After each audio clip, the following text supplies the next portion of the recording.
What's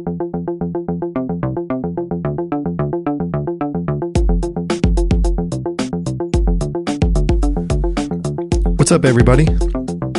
Matt McQueenie here, Mixed Minus Podcast, episode number 30. This episode has a bit of a story to it, and I'll try to tell it quickly because the guest and interview are way more alluring and entertaining than I can be. David Raether is our guest today. David was a comedy television writer, most notably on the Roseanne show. Roseanne Barr's sitcom from the 90s, which was like a seminal sitcom at the time. And it showed real America, not like many other sitcoms where, you know, they focus maybe on LA or New York especially. This was Iowa, middle America. David comes from Minnesota. That's where he was born. And coming up, he worked in journalism, and he also worked at a comedy club, I think in his early 20s, where he met a young comedian by the name of Tom Arnold. 10 years later or so, David was an executive outside of Boston at a trade publication. I think it was more kind of an executive role, but not really writing, more of a business operations type thing. And he got in contact with Tom Arnold. And Tom Arnold said, come on out to LA and write on the Roseanne show. So he went from this kind of quiet life, as we say, a Rockwellian life in New England, right into the crazy place of LA and being a TV writer and, you know, kind of coming from, again, a quiet life into this amazing world, this whirlwind of, you know, being in the writer's room and writing for television and living in a nice home in suburban Los Angeles and building a family ultimately of 8. And then he stepped away from that because the long TV days were hurting his time with his family. And he had enough of a nest egg to kind of step away and try to rebuild a lot of the communications and intimacy of family. But when he was ready to come back to work, there was no work for him. Comedy sitcom writing had changed. At the time, you know, we moved more to drama as it's been the golden age of television. And also he was 10, 12 years removed from being an executive in publishing, and publishing had really changed, and being away for that long doesn't mean he's up to date. He was a middle-aged guy at this point, and slowly the nest egg got eaten away. His house was foreclosed on, and then he became homeless. He was homeless for about 18 months. Took care of his family, made sure that they were covered. His kids who were in high school got to stay in the district of this really fine California town with good education. And yeah, he became homeless, and he figured out how you get through the world living in stairwells and, you know, the back of vans in the parking lot of a FedEx, how you eat. He lost a lot of weight, and how you pass the time in the day. And that's on top of only sleeping for about 4 hours a day. So I came across David about a month ago. As I've said in the past, I read a lot of long-form articles from places like The Browser and Longform and Long Reads. And this article was really trending. It was called What It's Like to Fail. And it was kind of an adaptation from his book, which is called Tell Me Something She Said. And you can get that book on Amazon and probably in bookstores too, but mainly Amazon. And it's actually a good price for the Kindle version. Right now it's $4.99. So I breezed through that, but this article was an adaptation of that, and it talked about his whole story. And I was so intrigued that night I went home and found his website, and I emailed him and asked if he'd come on my podcast. When I woke up the next morning, he had responded at 3 a.m. and said, sure. He just had to, he had some exclusive time where he had to be on the Times of London and some television show in the UK. And they asked for kind of an embargoed time where nothing else should come out. But when I reached back out to him around Christmas, which he said, absolutely, I'll come on. So he came out on the last Monday of 2013, and we talked for about an hour about this amazing life, this transformation from small town guy, publishing executive, building a big family, into a comedy TV writer, and then losing it all.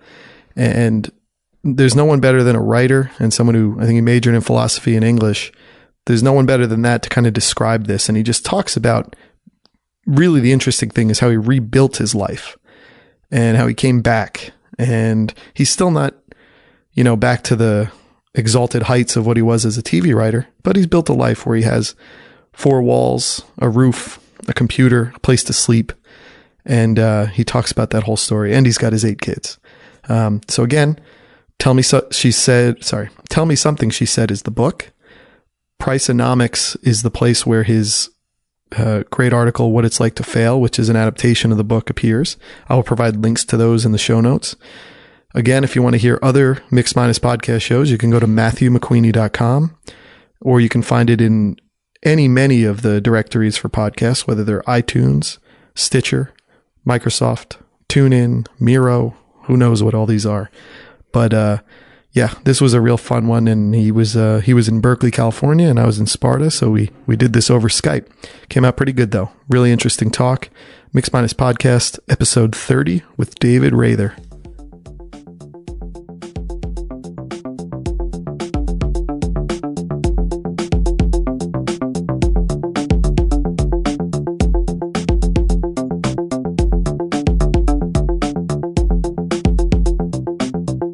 Okay, I'm with David Raether. His book or memoir is called Tell Me Something She Said.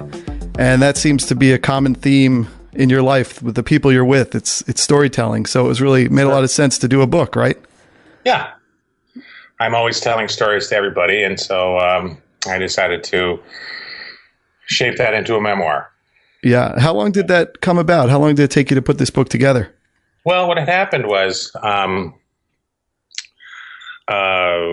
back a few years ago, when I was still living in LA, I was coming up to San Francisco first to visit my daughters. I had 2 daughters who were living in the Mission District. And then also eventually I was seeing a woman up in the Berkeley area. And so I started doing ride shares through Craigslist, which is a way where on Craigslist, I don't know if you're familiar with it, but basically on Craigslist, people advertise that they're driving from point A to point B, and if you want to ride along, and help out with gas, you can do that. And so I started doing that between Los Angeles and San Francisco and back again. And I was telling this woman I was seeing stories about my rideshare experiences, and she found them very amusing. And so she urged me to write them down, and she thought it would make a really funny book, and sort of a collection of crazy rideshare stories, because the people you meet are always fairly interesting. Yeah. And so I started doing that. And the intention was to write a humorous book. And then at a certain point, I started saying to myself, well, I should really explain why a man in his 50s is doing this sort of hippie thing of riding between, using ride shares. And, that's a much more complicated story and more difficult story. So I started to write that. And wasn't sharing it with anybody. And then I thought, well, I wonder if I can really write, honestly and directly about my experiences of being homeless after after a successful career.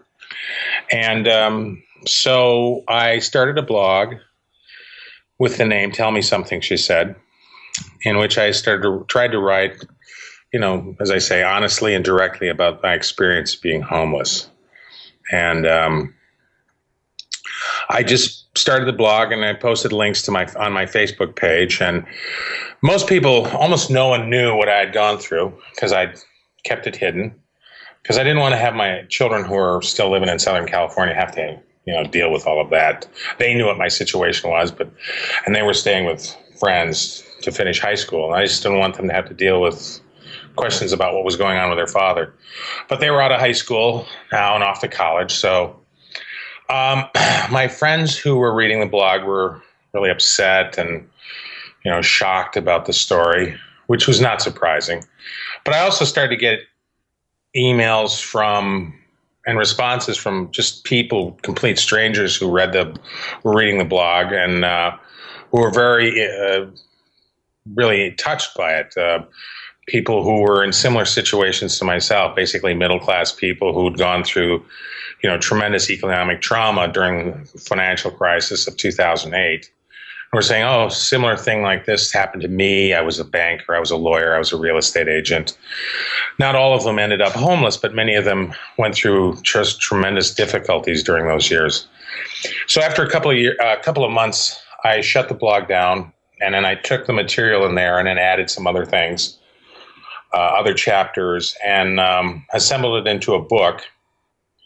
And then I tried to find a book agent to, sell the book.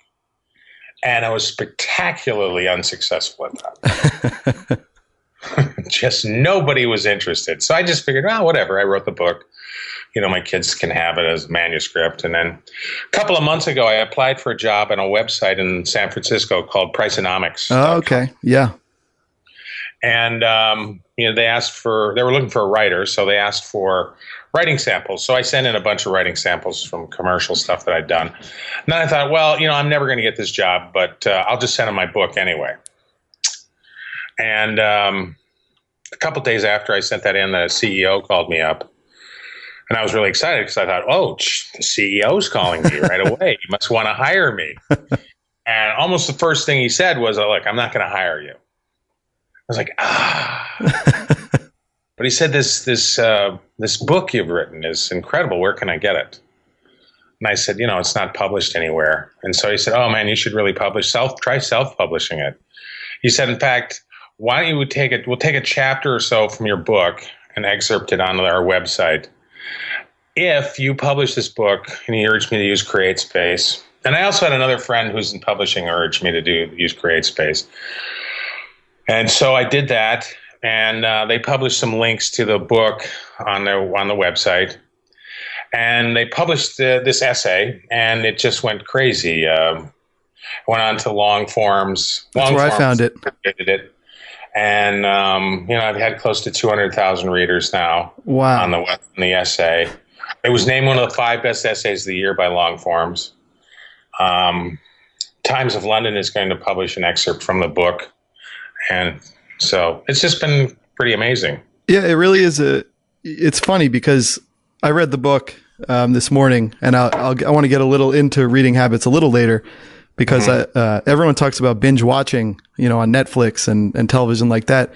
I feel like binge reading has always been around. There's nothing like picking up a book and then, reading the whole thing because of the fear you'll never get back to it. And also because it's a good book.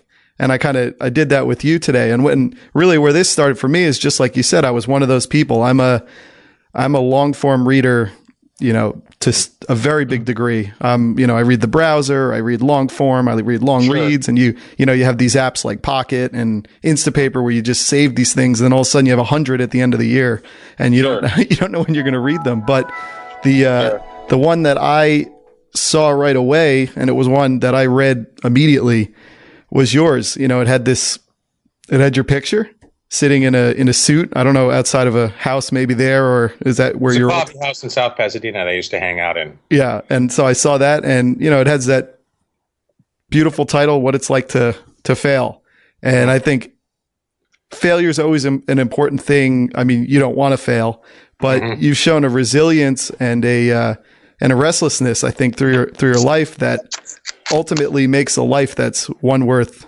living. But I came across this article and I just read the whole thing, and the beauty of the internet now and, the way the economy works in the connected world. I read that article on the way to I go with my wife and mother-in-law to symphonies on certain Fridays in Newark, New Jersey, because we're based here in New Jersey. I read it on the ride, and I contacted you that night, and you answered right back that night and said, I'd love to do it. So it's an amazing world. But I was going to ask how that article went. That must have been one of the most prolific Priceonomics articles ever. I think it's their second or most well-read blog piece ever. And for me, it was actually pretty overwhelming because I really, they paid me, said they'd pay me $1,000 for it. And I figured, great, December rent. Excellent. And the amount of planning that I put, that was the total amount of planning I put into publishing that book. And obviously I was careful in writing it, but I really wanted to hire a copy editor to go through it because, it just needs cleaning up and some shaping and some direction. And when it was published, it was trending on Reddit. It was trending. I had a section of the book. I got contacted by Salon, and they published another chapter from the book. I was published on The Billfold, the Goodman project. It was really overwhelming for a few weeks, just the amount of attention, because I did not anticipate anybody would, it just seemed like, oh, okay, I'll take $1,000. Since you're not going to hire me, I'll take your. And he ended up, actually, the CEO, Rowan Dahar, ended up paying me $1,500 because he thought I was such a good. He was a really wonderful guy. I mean, he's been fantastically supportive of me, and so it's just been all sort of overwhelming. Well, they should have hired you now, right? Well, I don't have the academic background to write about economics the way they are really looking for. It's actually surprising to me, and sometimes we don't think our own stories are that amazing, or you don't want to say them for different reasons. But for someone who was in television, and it was, it's kind of your job to tease out real good stories, and especially in the sitcom world where they're like 20 minutes of content, right? So they really have to be good. It's amazing sometimes that we underplay our stories, and yours, when you read this book, I mean, it's pretty amazing. One of the quotes I really like, I've always liked, I think I read it in college, by Ann Beattie. Any life will seem dramatic if you omit mention of most of it. Not for you. You had quite a life there. I mention almost everything when I'm in my life. So, but there's a lot of it. I'll leave some stuff out in the book, but so you enjoyed the book then, huh? Oh, I really did. I think I was telling you before we came on, I read it on my Kindle, which was very nice of you to have it a lower price. Although I urge everyone to buy the is it a paperback or is it a hardcover right now? Paperback. Yeah. Paperback. I urge all to buy it, but I read 70% of it because, in Kindle, everything's percent. So I read 70% of it this morning. Oh, wow. Because I had read enough of it and I had a good enough feel from the Priceonomics article on what we wanted to talk about. But I'm reading this thing and it makes a lot of sense when you've told me now that it started a lot from this blog and the rideshare stories. And I think your next idea, Jerry Seinfeld has the comedians in cars getting coffee. You need to do Tales from the Rideshare, and you just have like a podcast, just keep it in the console and just have these amazing conversations. It is really incredible. I mean, the ride from LA to San Francisco, that ride is about 5.5 to 6 hours. And most of it is incredibly boring. I mean, when you leave LA, you go up into the San Gabriel Mountains, and it's really beautiful, and you're thinking, oh, this is going to be great. You're always tricked. Then about 90 minutes into it, you come down out of the mountains into the Central Valley of California, and you've got 3.5 to 4 hours of just nothing. Nothing. And one of the reasons that I think people do rideshare is it's such a boring ride. It's nice to have company. And interestingly enough, as I think I mentioned in the book, I would say most of my rideshare, I usually rode, most of the drivers were women, which is amazing. Yeah, it really is. But, I think they, it's just a boring ride, and it's good to have company. It's good to have somebody help pay for gas. It's pleasant. And, with social media nowadays, they run an ad on Craigslist. You respond, they say, what's your name? You put your name up there, and then they can check you out on Facebook, and they have your number. They know what you look like on Facebook. They have a sense of who you are. So it's not like you're picking up a dangerous hitchhiker. You actually have an idea of who this person is, and they can let their friends know, I'm taking this person with me. So anyway, was it desperation? Obviously, we're going to get into the homeless part, because I found that you're a very well thought out guy. You knew how to write. You seem to be a voracious reader. So you're experiencing the homelessness at a different plane of thinking and the ability to write about it eventually. So I want to get there. But, was it that desperation that kind of made you break through the walls of, because you were doing this in kind of the early years of Craigslist for most of mainstream society, I'd say. Sure. Yeah. Yeah. I started using rideshare in 2007, I think it was. No, 2008, I started using rideshare. It was a situation where I wanted to go to San Francisco. I couldn't afford airfare. Greyhound was Greyhound was too expensive. I mean, most ride shares, from in that distance are about $35. Sometimes it's less. Occasionally you'll have somebody who wants more, but basically it's $35. That's way cheaper and a lot faster than the bus. And forget about the train. There is no train really that goes from LA to San Francisco or back.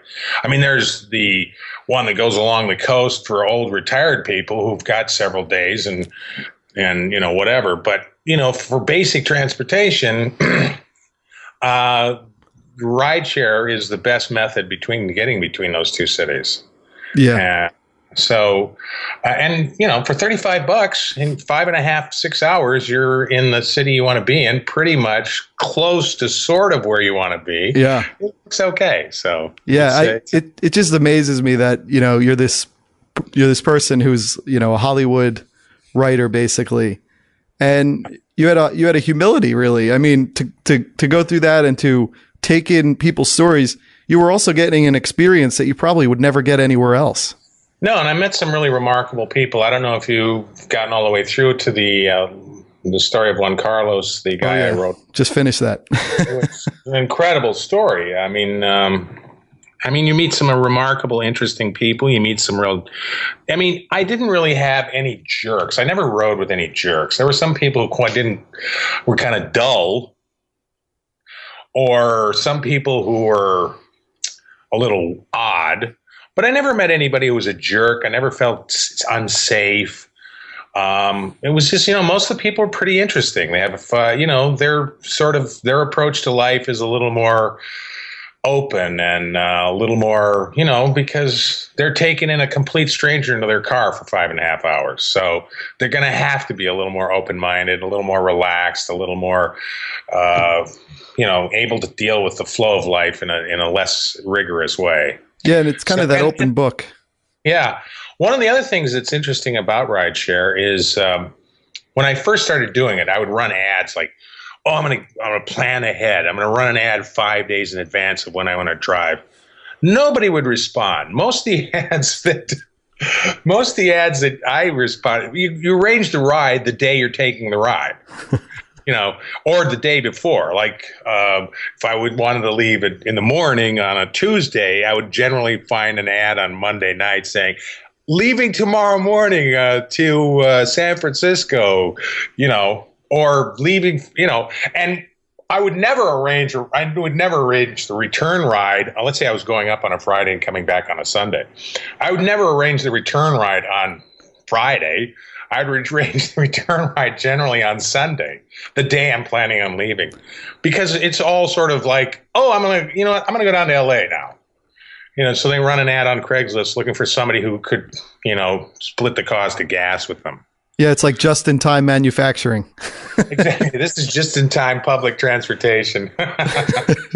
So yeah. Anyway, yeah. I mean, it's. I mean, when I tell people that I do this, people, my contemporaries, or, you know, they're just appalled that I'm doing it. They just can't believe that this is, I mean, it doesn't seem safe at all, but it's a fantastic way of traveling.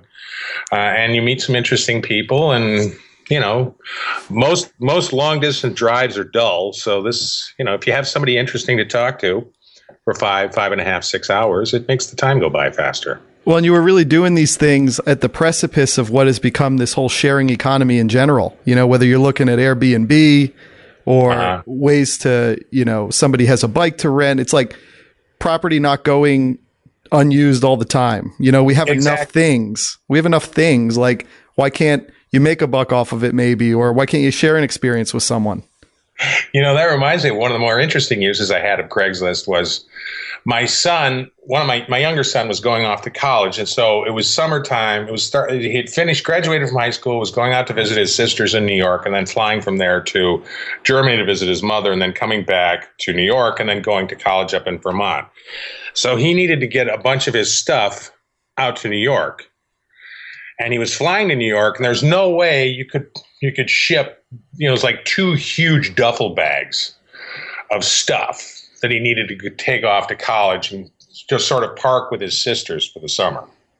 So I ran an ad on Craigslist looking for somebody, hey, are you going to New York could you carry along some duffel bags? Because that's one of the other things you'll see a lot in rideshare, which is people who are, hey, I'm moving to, San Francisco and I'm renting a moving van. I'll have room for like 3 or 4 things. It's amazing.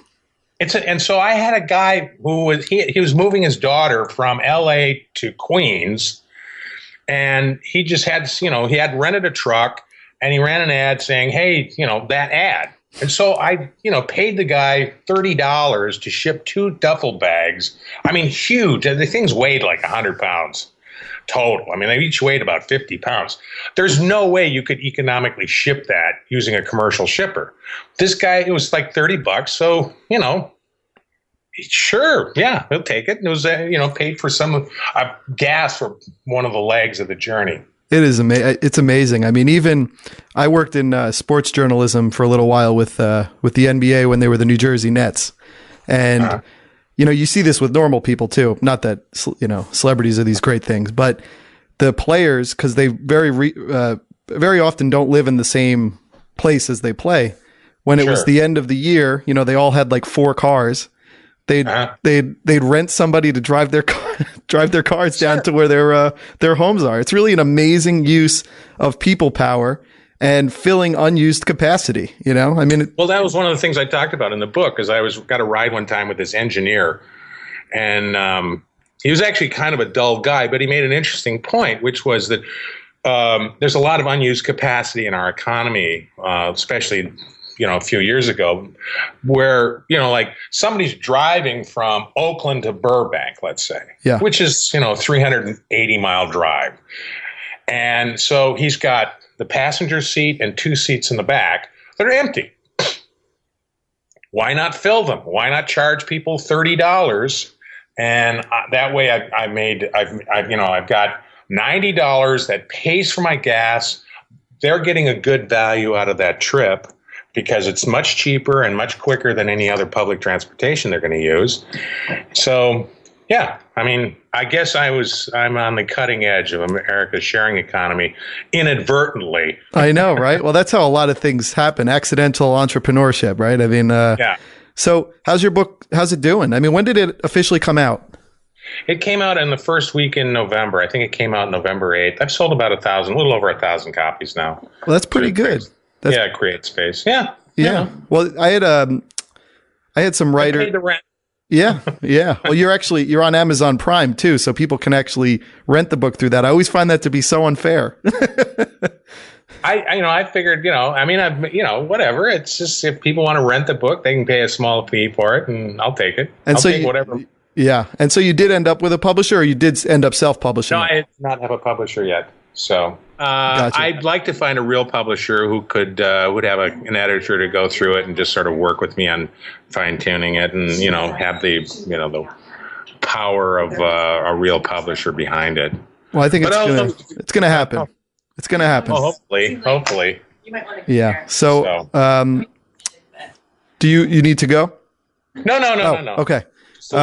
Activity in the house this morning. Gotcha. Yeah. No problem. I work out of my home, so. Oh, that's okay. So I have a couple of housemates and visitors. And gotcha. So you're still ride sharing? You're still in that kind of place? I went down to LA a few weeks ago, and I took a ride share down, and I got a ride share back. And the ride share back was really interesting. It was a young woman who's like 26. She's an accountant, lives in Oakland, and she brought along her 2-year-old son, and we picked up a woman who was like 20 who claimed to be a photojournalist, although we didn't believe that. We found that an implausible story. But, there we are. There's me, this 57-year-old white-haired guy who looks like, he looks like your accountant. And there's this young woman, African-American woman with her 2-year-old son, and then some crazy woman in the So, it was a nice ride. No, it's great. So you were raised in Minnesota, right? That's right. I grew up on the north side of Minneapolis. How did your family end up there? Most of them were from Northern Europe. And when my great grandparents emigrated over, they were looking for a similarly miserable climate. So they ended up, from Sweden to and northern Germany too. They wanted to remain as miserably unhappy as they could, so they moved to Minnesota and Wisconsin. Well, Minnesota's a pretty great place, though. Yeah, it is. It's a great state. It's very progressive politics and well run, very well organized, good, solid, basic, stable economy. And I like Minnesota. I just don't want to live there anymore. I'm a big baby. The weather's too bad. Well, they say that when people end up moving to Los Angeles, all of a sudden it's like you didn't have that past life. Exactly. When I grew up in Minneapolis and I moved to New England. I lived in New England for 8 years. And then I moved to LA in 91. In the first 3 years I was in LA, I just like, what the hell? This doesn't make any sense. Get me out of here. But what happens, as they say, is that after your second winter in Southern California, it's impossible to convince you to leave. Oh, and that's true. The weather, in Southern California is so beautiful. You're willing to tolerate a lot of other flaws in a city because it's and I actually ended up loving LA. I really missed it when I moved up to Berkeley 2 years ago, and I really miss LA from time to time. It's a great city. It's really interesting and really complicated and very lively, and it's full of ambition. And so I really love that city. So, well, it's become kind of the new heartland of podcasting too. I mean, there's LA? Yeah, there's all most of the top podcasts that aren't like NPR or, the East Coast kind of public radio ones. They're all out of California, and these people building their own studios. And, I think you would be a great guy to go on some of those. And I'm sure you could get on there with this story. Oh, let them know. I don't know any. Yeah. I mean, that would be very typical of the Los Angeles kind of enterprise, a small 1 or 2 person operation starting in someone's apartment or a house or whatever. And that's exactly very right. Much the Southern California ethos. So yeah. And these ones are getting 250,000 downloads an episode. Wow. Yeah. It's really moving. What did, you do delve into your parents a little bit. What did they end up doing? Like what were their influence on what you ended up getting into and publishing early on? My dad was a high school teacher. My mother worked as an office worker. Very much wanted me to go to college. I went to school in Minneapolis. It was a small college there. Majored in English and philosophy, and then became a journalist. I was a newspaper reporter and editor on a couple of small papers in the upper Midwest. And then the way I got into, I always was interested in television and comedy. I loved comedians when I was a kid. I just think they're incredible performers, etc. And just brave, amazing, magical things. And when I was in my mid-20s and had just gotten married, a friend of mine from college and I started a magazine together in Minneapolis. And we just didn't have enough money to pay me a salary, so I started bartending at a comedy club in Minneapolis. And this was in like 83. And that's where I met Tom Arnold. And then he and I became friends. And then I got a real job with a real publishing company out east. And so I moved out east. And then Tom and I reconnected in the early 90s, and he hired me onto Roseanne. And then I moved out to LA and became a TV writer. And it was my dream job. I just absolutely loved writing television comedy. I loved the atmosphere. I loved the writing room. I loved being around writers, other comics. And so I did that for 12 years. And it's funny because serendipity and synchronicity are just, what an amazing thing. I mean, who would ever get a chance other than LA stealing your basketball team once a long time ago? Sure. There's not much of a connection there. And that's why you always have to be open to experience, because, you're hanging with a guy who you think is Tom Arnold probably was not somebody at that point, outside of regional. He was just one of dozens of comics who were in Minneapolis, which was a great city Minneapolis was a great city in those days for music, young bands, and for comedians. The Replacements, Prince, all of those guys came out of Minneapolis. And then there were a lot of young comics who were in Minneapolis, sort of based there, because there were a lot of clubs, and it's a city that's got a good theatrical background, so it's very interested in performing artists. And so, it's just like, as I said, it just happened to be there. I happened to meet Tom. I wrote jokes for him. I wrote jokes for several other comics. And then, 8 years later, I see him, we reconnect when he's on Roseanne, and he hired me onto the show, which is like really ridiculous. It's like a guy who's pitcher in a beer league baseball team suddenly getting signed by the Yankees. I mean, it was ridiculous. Yeah. And it took me, a while to get used to that level of, that type of job and that level of performance requirement in terms of being a good contributor to the show in the room. But I got pretty good at it. And, I made, worked a career in it for 12 years, sold some pilots, had development deals, worked on, a lot of shows. So, and then it ended by my choice. Because I needed to spend more time at home with my family, as you read about in the book.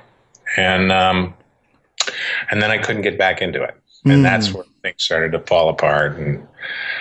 And we had lived judiciously, saved carefully.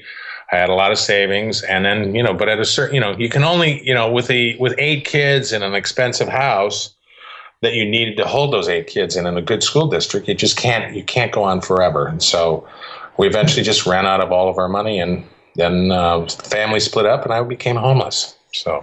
Yeah. Well, when you're, we're just about to get into that part, but I want to hit back on a point you just made there. So you're in a suburb of Boston, basically, right? In New Hampshire, yeah, you were working there, yeah. And you're basically a journalist at this point.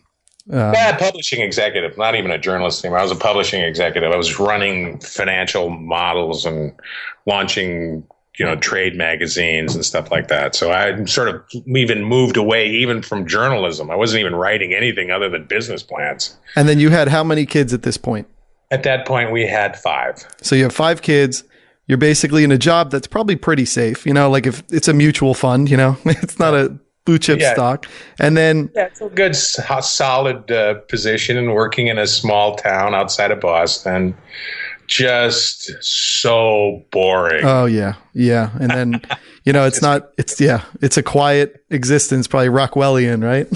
Yeah, exactly. And so you're here in this place, and then you just find a way to reach out to Tom Arnold.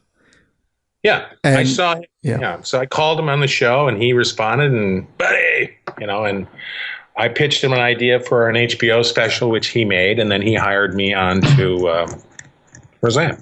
And so is your stomach just like dropping now? Because it's almost, you're going to have to work your butt off at this point, but you sort of won the Hollywood lottery in a way, and you have no idea what you're walking into, right?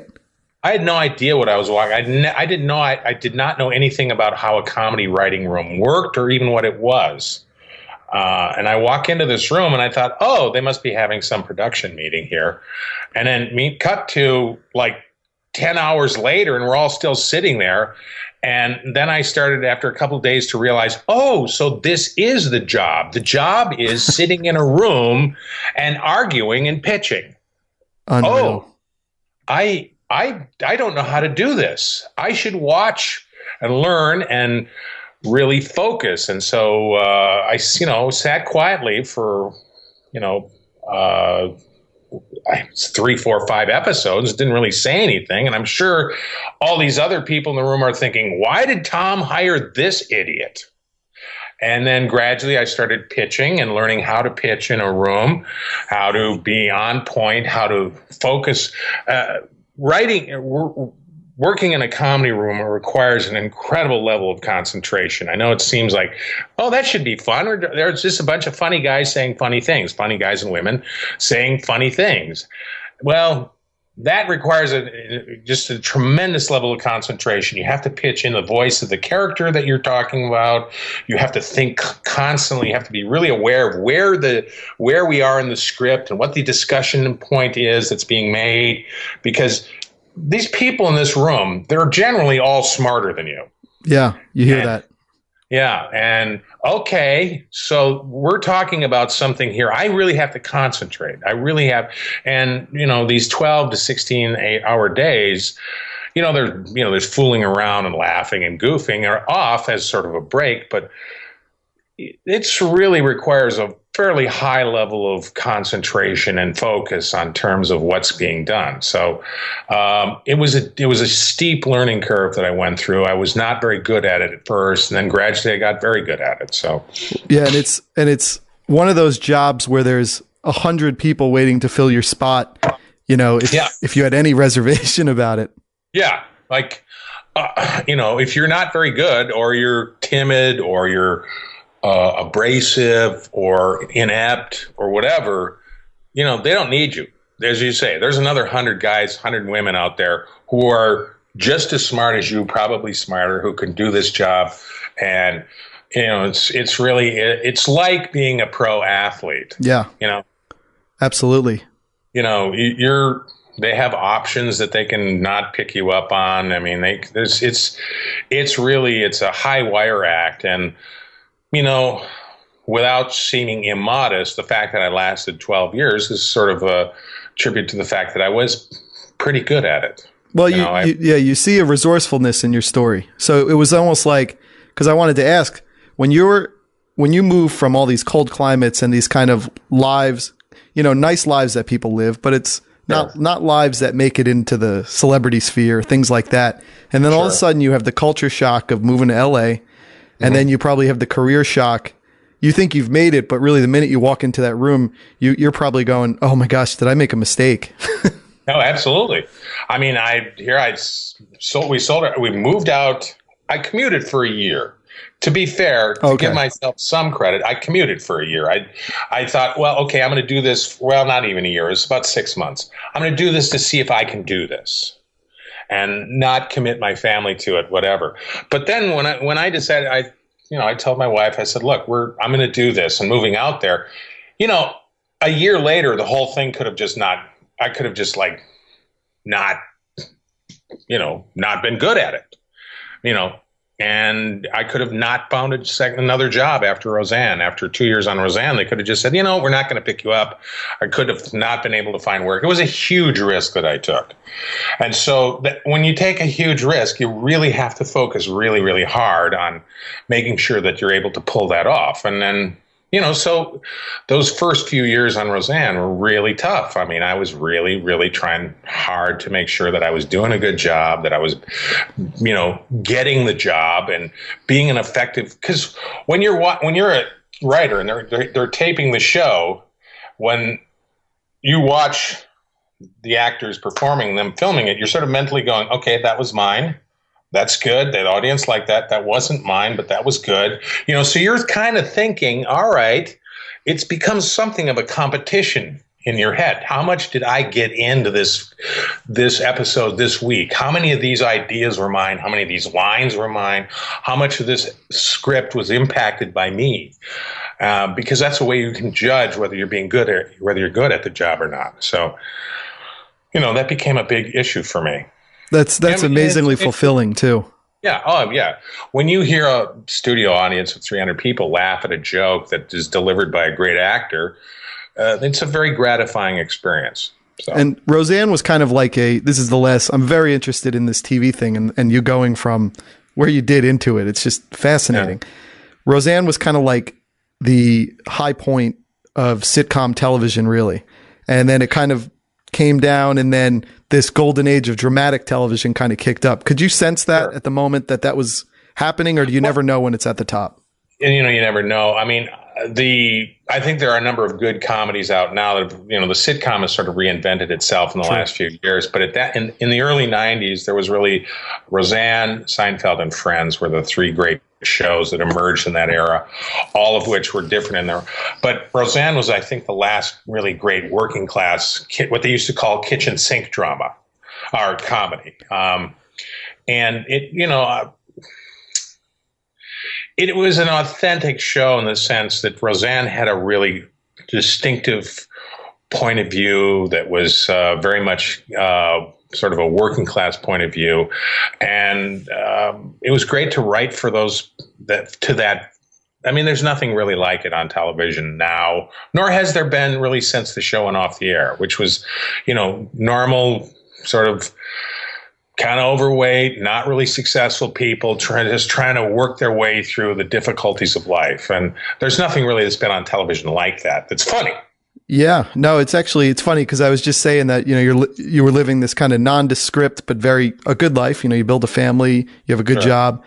But Roseanne, you kind of hit that point. Roseanne was kind of that show that did put a spotlight on that world a little bit. Sure. And that people had normal worries about their kids getting in trouble at school, their businesses failing, things like that. So it was a great show to write for. And, she's a great actress to write jokes for. John Goodman was great to write jokes for. Laurie Metcalf, Sara Gilbert, Michael Fishman. These are all wonderful actors to write material for. Have any of those people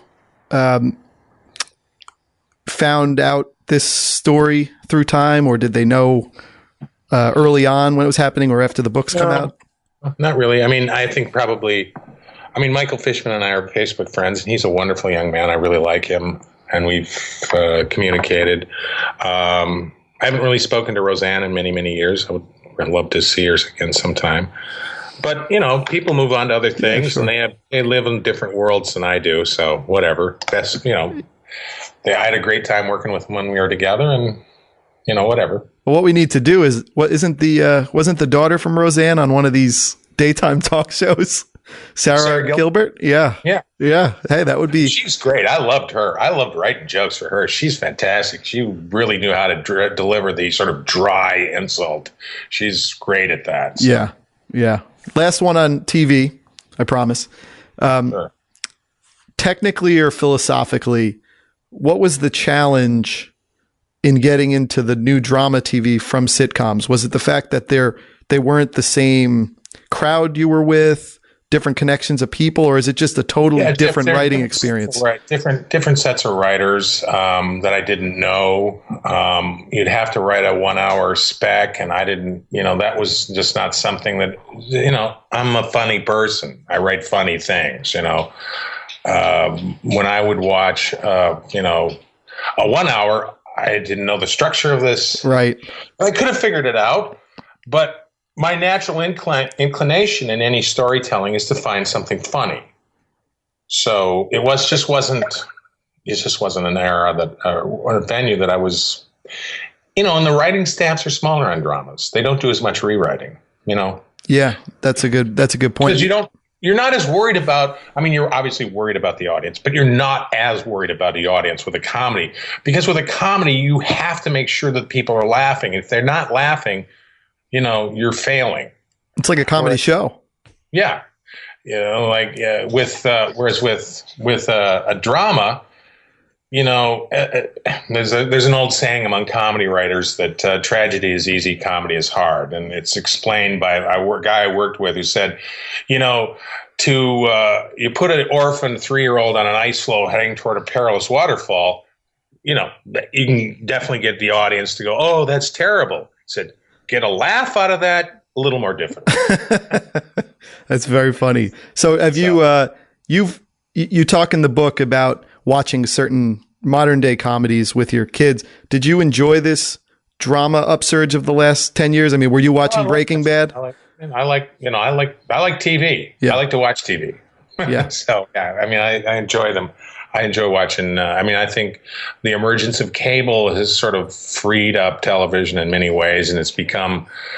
The best writing now, I think, in the entertainment business is on television. Yeah, and I think that's been the case for a while. And one of the reasons for that is, I'm just going to say this, is because in television the writer controls the show, whereas in film the director or the producer controls the show. So the reason that television is well written is because it's run by writers. So that's why there's good writing in television. Well, the other thing is that the format of this extended number of episodes, you don't have to tell everything at once, and you can make your characters a little more subtle. You can make them more complicated because you have more time to tell about them. So that's why television writing is better. Well, and then you bring into the fact these internet streaming companies which are charging so little, and then even having John Goodman in one on Amazon. What an amazing world with that. Yeah, I know, it's great. Okay, so as you said, you left TV to kind of get the family situation back, which was sort of usurped by television and its crazy hours. Sure. You talked about how you kind of lost the nest egg. You weren't able to get back into work, whether it was in TV or it was in other industries, because as you say in the book, it had been a decade or 12 years since you had done something other than writing jokes for an overweight woman. Angry woman. Yeah. And so you actually end up, and again, I implore everyone should read this book. It's a very good one. You end up pretty much being foreclosed on, and you do right by your family to make sure they're all in different places and taken care of, and that your kids who are in high school can stay in this great school district. But you ended up actually homeless. Yes, that's right. What is the initial shock? Are you kind of walking around like post-traumatic stress in a way when you're walking around town? Like, how do you start to figure out how to be homeless? Well, it's the thing that happens when you become homeless is your world shrinks dramatically. When you suddenly, the things that you think about and worry about are really practical. Where am I going to sleep tonight? What am I going to eat? How do I clean myself in case I have to meet with someone? In case I have a job interview, how do I make sure I don't smell? It's going to rain today.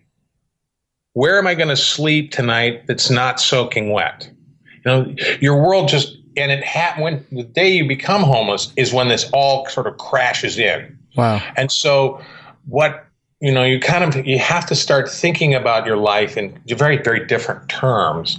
And you can't really, the other thing that happens is you can't spend time thinking about, I'm miserable, because you just don't have time for it. You don't have there's so many, just the pressing facts of life and survival are so immediate that you just don't have the time to think about, as I used to say, the thing I used to say to myself was, I'm just going to defeat this day. I'm just going to beat it. I'm just going to do what I need to do to get through today. I'm not even gonna. I don't have money to eat for a week, so what am I gonna do to get through this day? Where am I gonna, where am I gonna sit? Where am I gonna sleep? What am I gonna eat? Those become the focus of your life, and I know that sounds obvious, but it's profound though. But it's also becomes. It has a huge impact on you. I mean, and so then when you emerge from it, you tend not to worry about stuff quite so much. It's pretty amazing. Like little things like that. I mean, like, I didn't get that job. Well, whatever. Okay. That's I counted the other day. I went onto my Gmail and Yahoo accounts and did a search on job or resume or application. And since 2005, I've sent out 3,347 resumes. Wow. And, that's something else. 99% of them, I wouldn't even hear back saying, hey, sorry, we're not interested in you. If I was lucky, I'd get, you know what, thanks for your application. We're just going some other direction. Every once in a while, I'd get an interview, and then, so I'd go in for an interview. And mostly I'm applying because what I realized was I wasn't going to get a job in webcom publishing. That business is sort of dying anyway. And I'd been away from it so long, no one was going to seriously consider hiring me. So I started looking at web content in the internet, and and so when I would get an interview, you go in and here's this company that's really cool and it's being run by a bunch of people who just graduated from Stanford 3 weeks ago, and I looked like their grandfather. Yeah, well, it's the thing I really found quite amazing was that. So you in your homeless period, which was what, like 3 or 4 years? Well, that was about 18 months cumulatively. Oh, 18 months. Okay. So you're still getting residual syndication checks. Sure. So did you actually still kept a bank account, right? And they were still just sending it there as if nothing was up. And you knew what was coming. And it was like, what an amazing dichotomy. Yeah. I mean, like, oh, here's a $347 check from that episode of Roseanne. You know what? I'll stay in a hotel for a couple of nights and eat a nice meal. It's unreal. Like, it's just, it is amazing. And I mean, that's why this is going to do well. Because there aren't, like you say in your book, this happened to a lot of people with the financial crisis. Sure. But at this level where, maybe a handful of years before, you're sitting in a writer's room and then you're trying to find a place to sleep under the stairwell. It's, I mean, you must have been thinking about that, because like we always think about things when we go to bed and it's quiet, we don't have, especially if you don't have TV or something to, keep you distracted. You're thinking in your head all the time about, life and what's tomorrow. And, if you had too much coffee, which you were drinking a good amount of coffee, it sounded like that plays on it. And then your inability to eat a lot of food, the anxiety plays on. I mean, what were the thoughts going through your head in those situations? Well, like my main thought that I had when I laid my head down wherever it was, for a while it was under a stairwell in a third floor down underground parking ramp at Caltech. My main thought was, I don't want to think now. I want to sleep. So I'm going to try to shut my head off, which is difficult because I have a buzzing head anyway. But, I just, every once in a while I would, I'd have quiet moments where I'd think like, why did this happen to me? Why is this happening? How come I can't work my way out of it? But I found whenever I'd go into that sort of mode of thinking that it just didn't lead to anything. There was no good answer. There was no answer that made sense. So why even ask it? Just go back to survival. Just go back to, what? I can't think about this. I can't bother with it. It's just not something that I can deal with. So, and an interesting thing I wanted to ask is you do talk in the book about that you slept under those stairwells. And then in the beginning, there was a part where you were sleeping in a van behind a FedEx, which, by the way, with the beauty of the internet, I'm reading this book and then on my iPad, I'm like doing Google Earth or Google Map to like come down to these different places. And I'm like seeing the actual parking lot. And I'm like, oh, there's a Bank of America there. You're like imagining yourself in it at Street View. I even went to your house that you had. Yeah, there you go. It's a nice house, isn't it? It was a nice house. But how did were those the two basic places you slept outside of when you were able to get a check and maybe you stayed in a hotel? Or how'd you pick these places too? One of the places I would stay was I'd stored my stuff in a public storage facility. So I had stuff. I had stuff still, and so I needed to store it somewhere because there's only a certain number of shopping carts you can push around. So one of the things I discovered was, if the place shuts down at 9:00 and reopens at 6, so it's nice and it's climate controlled. So, I would sometimes spend the night in my storage facility, which is you're not supposed to do. Yeah. One of the deals when you sign the contract is you're not allowed to stay there. But this storage facility I was in, most nights there'd be 5-6 people in this building spending the night there. Really? Yeah. There was a guy in the unit next to me who had a whole setup. He had a bed and everything. Where they like, keep it down over there. Well, look what the neighborhood brought in. Quit your yapping. The problem is, with spending the night in a storage facility is, this may sound, the bathroom? The bathroom. I mean, oh my God, you wake up in the middle of the night, you've got to pee. Okay. If I leave I can't be wandering the halls looking for a restroom because there's cameras on. So if I go outside to pee in the bushes, I can't get back in. Oh. So you kind of have to plan, find a, sippy cup that's going to be thrown away. Or a big gulp. A big gulp that someone's thrown away. And then the next morning when you're leaving, just throw it away. So, it's stuff like that. That's amazing. So it was a variety of places. I spent a night in some bushes once. Didn't anticipate the sprinklers would come on. That was a big mistake. So, well, you almost became an expert on how to live that life. Yeah. And,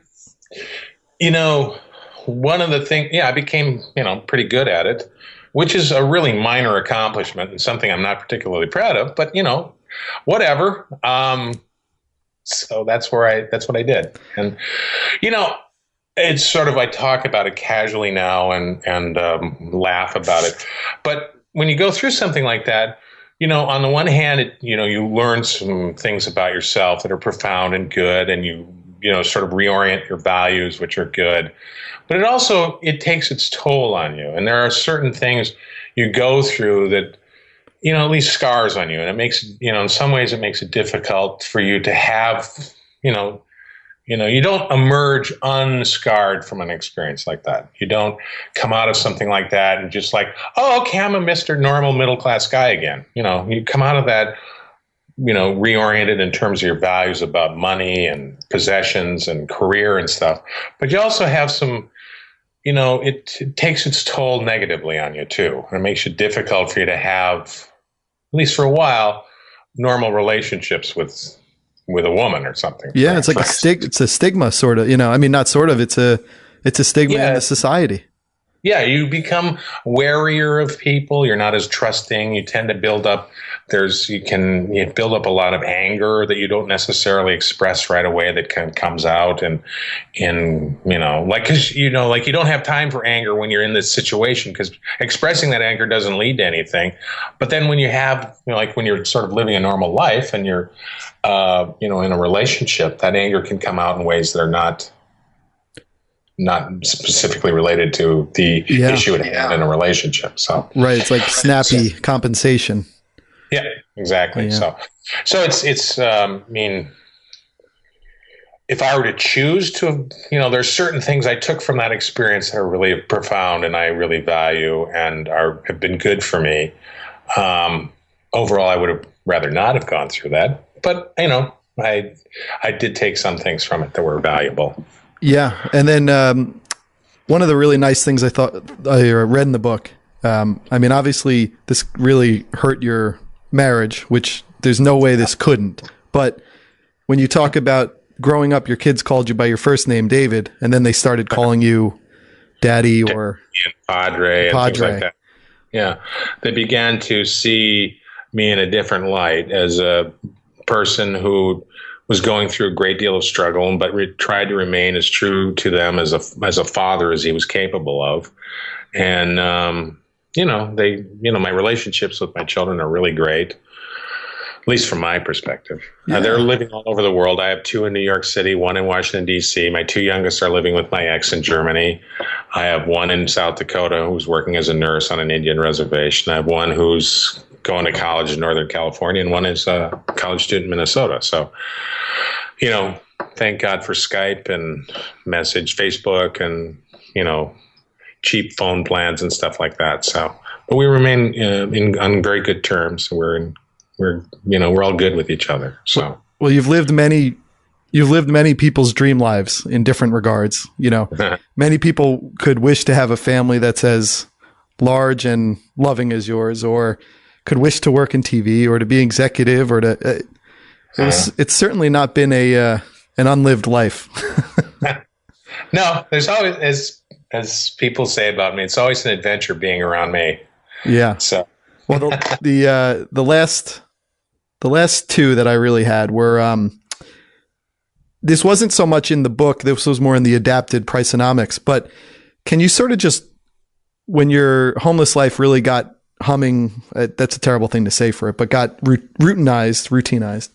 What was a typical day? How did you put your day together to get, through a day or to defeat another day, as you said? Typically, I would wake up usually around 4:00 in the morning.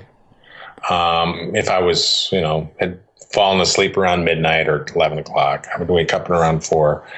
There was a Starbucks in Pasadena that I used to go to that opened at 5. I would stay there until about, 8:30 or so, reading the papers or whatever, whatever, just sitting there talking to friends on the phone. One of the things I had I had a cell phone through all of this, and I should say this, that it was a great link to it preserved my sanity talking to people. And so there were times where if I had to choose between paying my phone bill and food, I would choose paying the phone bill. because I would rather talk to people than eat during those times, because it just helped me keep me alive. I could talk to my kids or whatever. So then around 9 o'clock, I'd go to the Pasadena Central Library. I'd be there for an hour or two, and then head away to a couple of other libraries that I could use the computer on and send off resumes and, read the news and whatever. And then as evening came along, I would sort of hang out at a coffee house in South Pasadena where I had a lot of friends, and we would talk. And then, as you're heading toward night now, you're sort of, okay, it's 8 o'clock. I'm not going to go to sleep until 11 or so. I've got nothing to do. So you'd sort of hang out at coffee houses and whatever. And then 11, figure out where you're going to sleep that night and then go there and sleep. Well, and then you had the interesting piece, I think, where you would go to, was it Trader Joe's or Whole Foods in the day? Trader Joe's, Whole Foods, and sample food and pretend you were shopping. Shopping, walking around with a cart full of stuff. Oh, this looks. Oh, I'll try that. Oh, that's good cheese. May I try another one? So yeah, I mean, you try to look for stores that have food samples that have high in protein. So. I mean, and I did not avail myself of certain services that I could have, for instance, the Union Mission in Pasadena for homeless people, because there were a lot of people I knew in South San Marino, housewives or wives or mothers who would volunteer there. And I didn't want to show up there and have them go, oh, what are you doing here? Your son is at school. I didn't want my kids to have to answer those questions. So I would avoid those places. Wow. Yeah. So you couldn't even really go to where you could get a little bit of some help I passed certain services for that reason. So, I'm not saying that every decision I made was good. Yeah, sure. But you got I can see you through here. You got a Christmas tree behind you. You got walls. You got a computer. Yeah. You're rebuilding. You made a very enjoyable book that I really think, I think when you create something, you always kind of don't think it's as good as it is. It's a very good book. I mean, this could be a TV show even. Yeah. Well, we'll see. Or a movie or something. Movies, but yeah, movies probably better.